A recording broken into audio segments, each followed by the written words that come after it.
Aujourd'hui, c'est le dernier cours. Ce que je propose, c'est un mini-colloque, c'est-à-dire que les étudiants viennent présenter leur travail de façon volontaire. Ils se sont portés volontaires pour le faire.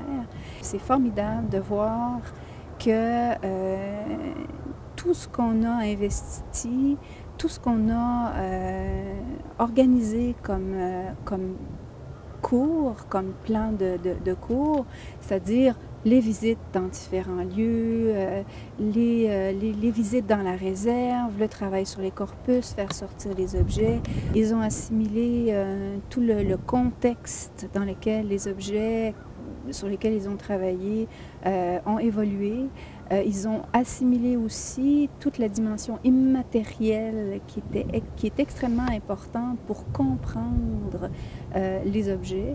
Je trouve que vraiment, ils ont un rendu, dans la mesure qu'on a pris, qu'on prend aujourd'hui, il y a un rendu qui est là, qui est à la hauteur de mes attentes.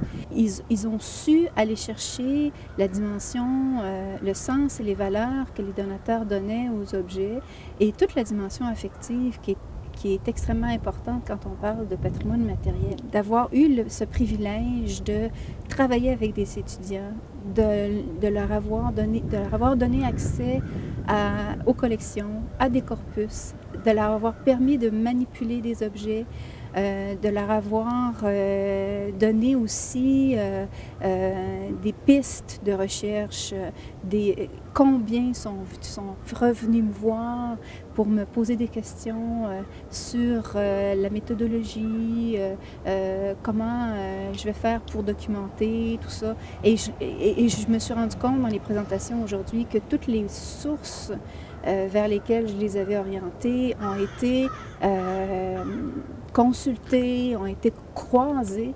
Ils ont véritablement bien compris où est-ce qu'on s'en allait avec les collections d'objets, avec la culture matérielle. Et pour moi, c'est fantastique parce que j'ai l'impression d'avoir ouvert un chantier et d'avoir semé. Tu sais, d'avoir semé des graines pour que poussent les intérêts vers la recherche en culture matérielle, vers la recherche sur les collections.